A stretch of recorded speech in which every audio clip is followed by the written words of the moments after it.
Mangwana ni mwalelepo fukenjani Kekwas Dumilama Nave Africa. Welcome to Africa Good Morning, the news and current affairs show that remains your portal into Africa's most potent stories. You are joined by Ashwin Mbedi, and these are some of the stories we're looking at.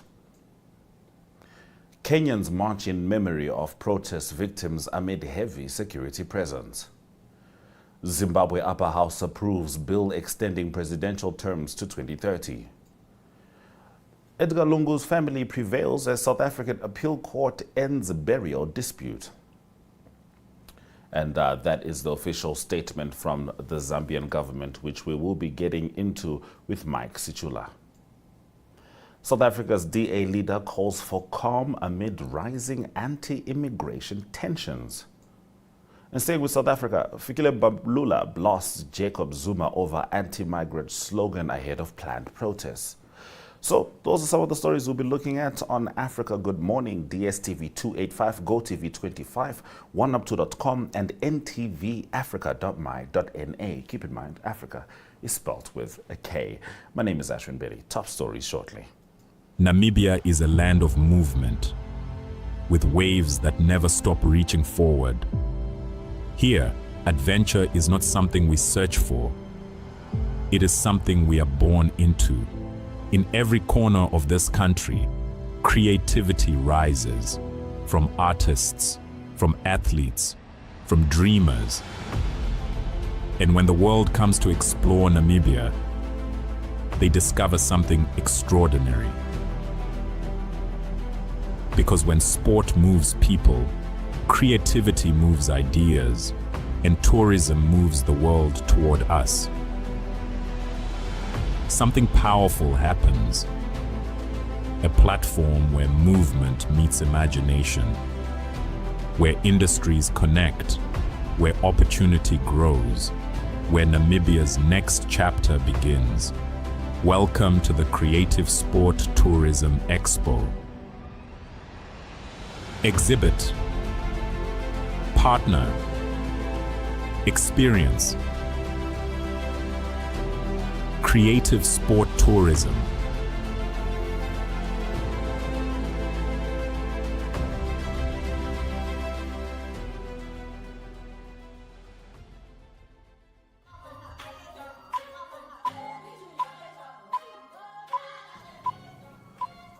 Getting into our top stories.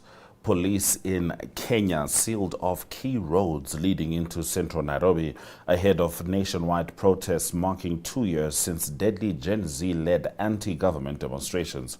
Protesters said they were demanding justice for more than 80 people killed and dozens more injured during the 2024 anti-tax demonstrations and anniversary protests last year. There were pockets of clashes between police and protesters, with security forces firing tear gas and demonstrators throwing stones in some areas. Central Nairobi was deserted after security forces blocked access, stranding commuters on the city's outskirts while many businesses and schools remained closed. The protests largely mobilized through social media platforms and were expected to take place in major towns, including Nairobi, Mombasa, and parts of central Kenya. In Nairobi, opposition leaders Kalonzo Musyoka, Martha Karua, and Eugene Wamalwa joined families of victims to march to Parliament, where they laid wreaths in honor of those who died during the 2024 demonstrations. Zimbabwe's Upper House of Parliament has approved a bill extending presidential terms to 2030, so that's from 5 to 7 years, a move that will allow President Emmerson Mnangagwa to remain in office. 75 senators voted in favor of the draft legislation, while 4 voted against it, exceeding the threshold required for a two-thirds majority. The bill also contains a provision allowing the president to be elected by parliament rather than through direct popular vote, and will become law once Mnangagwa signs it.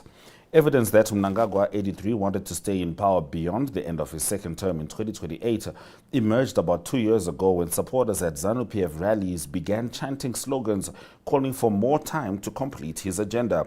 Last year, the ruling party resolved to amend the constitution to prolong presidential terms, and the proposal received cabinet backing in February. Mnangagwa assumed office following the 2017 military coup that removed Robert Mugabe, who had been in power since independence in 1980. Critics described the bill as a strategy to prolong Mnangagwa's rule, while supporters argue it will strengthen accountability and promote political stability. So, now we are talking about Zambia, and we have been talking about Zambia this weekend. The biggest story has been the closing, essentially, of the story with regards to the burial of Edgar Chagwa Lungu. More than a year after the death of Zambia's former president Edgar Lungu, his family has succeeded in its appeal to have his body buried in South Africa, where he died, overturning a high court ruling that permitted the Zambian government to repatriate his remains. The decision was handed down on Tuesday by the Supreme Court of Appeal in Bloemfontein and appears to draw a line under a legal dispute shaped by a long-running feud between Lungu and his successor, President Hakainde Hichilema. Now, I must state that the Zambian government did say that they will not appeal this decision. This is essentially the closing of that chapter. And here is the report that we received from Mr. Mike Sichula, Africa Good Morning correspondent in Lusaka, Zambia. Africa, good morning to our dear viewers. Thank you very much for having me. This is quite an interesting case. It has taken over 1 year since President Edgar Lungu died on the 5th of June 2025 in South Africa, where he had gone to seek medical attention.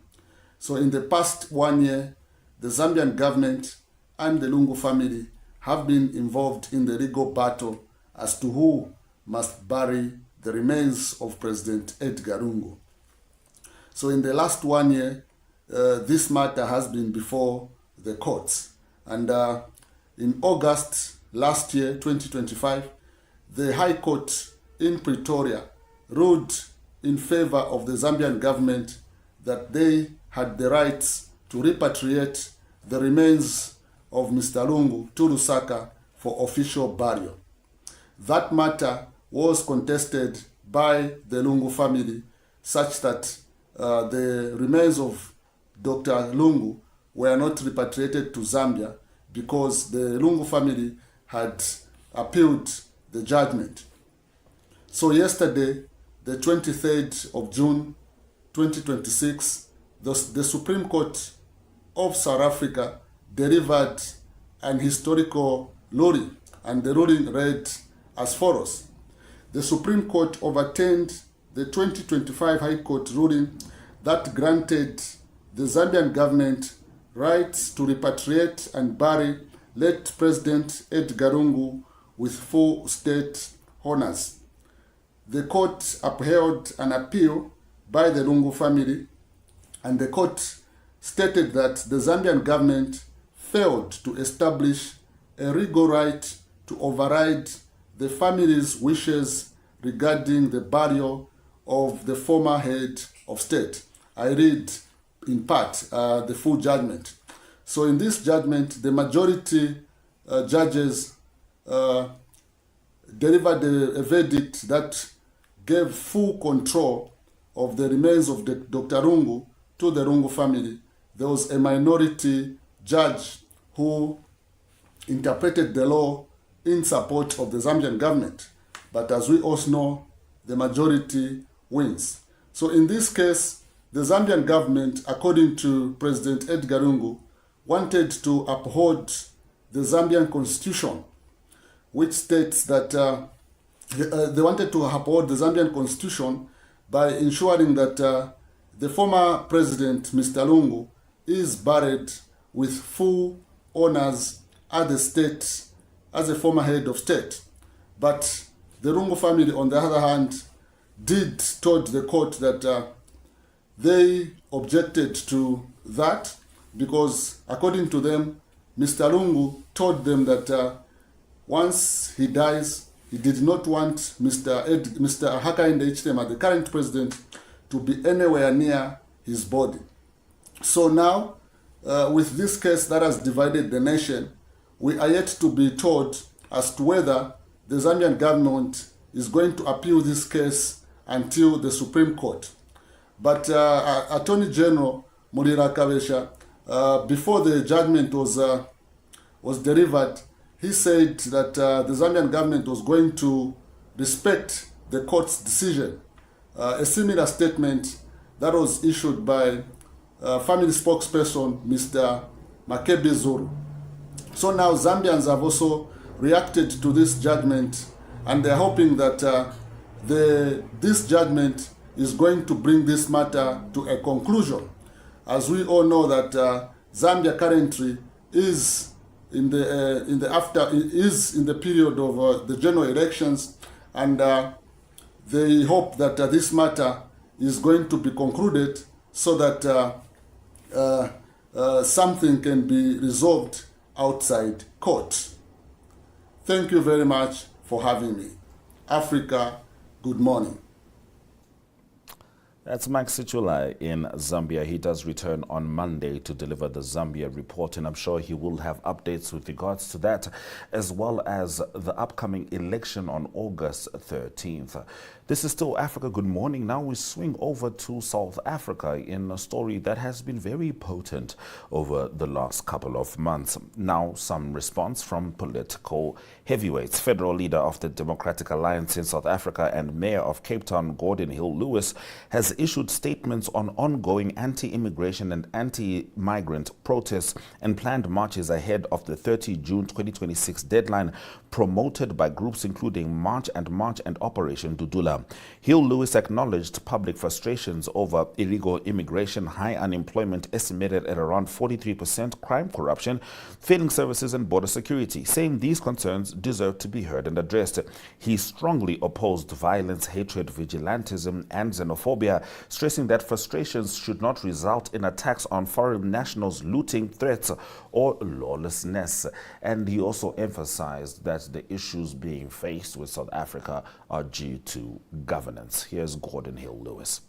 In the coming days, our country faces a test of leadership, of law, and of who we are as a people. Threats of violence and anarchy cannot be acceptable in a constitutional democracy. The law must be enforced by the state, not by mobs, not by vigilantes, and not by politicians who stoke hatred for votes. If people have come to our country illegally, the law must be applied, but it must be applied with the full knowledge that we are dealing with human beings.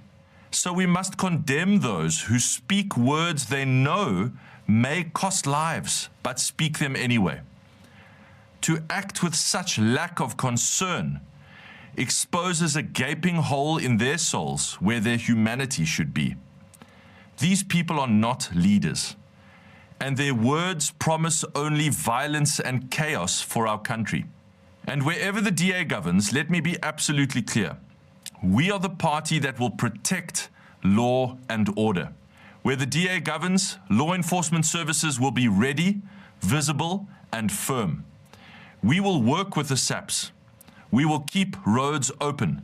We will protect businesses, homes, public transport, clinics, schools, and places of worship of all people. Earlier today, I reached out to President Ramaphosa to say that this must be a moment for all governments to work together. DA governments, ANC governments, provincial governments, local governments, and national government. Every mayor, every premier, every minister, every law enforcement agency has a duty to lower the temperature, prevent violence, protect communities, and uphold the law.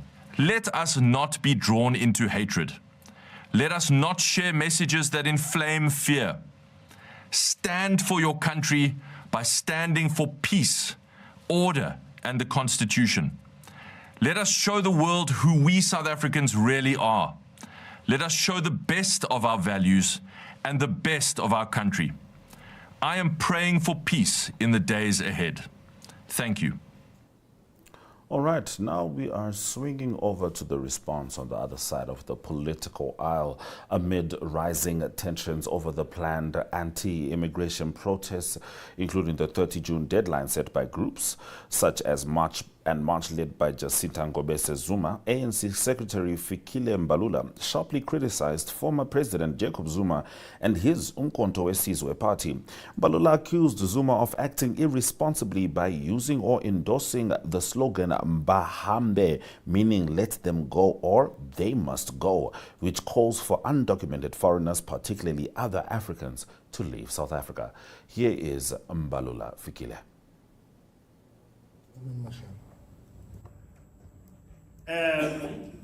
His people have owned up to this membership. His Secretary General have called me and the President by name in defense of illegal activities. They have not stood up for principle. I've listened to people very well. I've listened to the King. The King is very responsible. It's very clear, the King, let government address immigration, but don't do this and that. Jacob Zuma is an elder in this country. He was a president. South Africans are failing to hold him accountable for things that he does and which happened under his watch. And he knows the difficulties of immigration that we're dealing with. And today, he's joining the fray, not responsibly, irresponsibly, as an elderly person, statesman, a man who was a president in this country. Stand up on platform and fuel violence. Baba, back! Get that here. How can a person who was a leader, not so long, call for violence in the country? Does he know what will happen here? Who wants this violence that is being purported? These people don't know what they are talking about. He is supporting them for political reasons because he wants votes. There are many ways to win votes. He won votes. People followed him. He crippled the ANC, big numbers in Gauteng and KZN. He didn't do that by violence. Why would you encourage ordinary South Africans to fight other Africans who are illegal in your country? What is that going to end with? All of us, we should be looking at the state to increase its capacity to deal with this phenomenon. All right, we'll certainly be keeping an eye on that. But some positive news with regards to South Africa is that Bafana will be playing their round of 32 group game at 9 p.m. on Sunday as they face Canada. Those have been our top stories on Africa. Good morning. We're going to have a look at the weather before we come back with the news videos of the week stemming from the land of the brave, Namibia.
Now, speaking at the inauguration of the Rossing Foundation facility in Ondangwa, President Netumbo Nandi-Ndaitwah appealed to new investors to emulate the approach of funding projects that can enhance the livelihoods of communities. Here is the president. All new investors, they have to follow this example, because we want to see a social responsibility that is bringing tangible contribution to the communities in which you are investing. We have serious problems of employment. Our children, they need to be molded. And that's why we made sports as one of our priorities. I would like to see corporates volunteering and say, I'm going to build a sports facility in constituency ABC so that we can support those young people wherever they are. I would want to see cooperatives saying, I'm going to build a hospital. I'm going to build a clinic. I'm seeing that people moving from this point to that point, they don't have a proper road of 20 kilometers, of 30 kilometers. Let me build it as part of my corporate responsibility. We want that to be done. When we are people, we must have feelings. Why do we want the law to force us to do that? If you want, I'll make it. I therefore encourage the private sector to really emulate what we are seeing here. And to those who are doing so, to continue working alongside the government as genuine partners in development. Together we can create opportunities. And in the last of our stories, local Namibian artist Jeremiah Haihambo shared the deep personal meaning behind his new solo exhibition, Wildlife is My Asset, Culture is My Roots, which officially opened at the Omba Gallery. Haihambo opened up about what the art pieces mean to him, noting that it represents an awareness campaign for his wildlife and culture. Good evening, everyone. I really appreciate your time to come here, be here with us. My name is Jeremiah Haihambo. I'm from Ngwena region, Anono.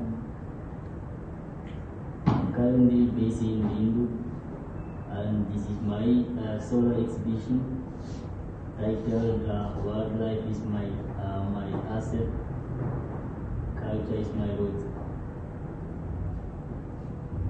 The motive behind the exhibition is an awareness campaign for my wildlife and culture. Because I'm from the culture background, you see this piece here, that is how we live, how we build our house where I'm from. And the wildlife, people are destroying the wildlife, specifically rhinos, pangolins, and other species.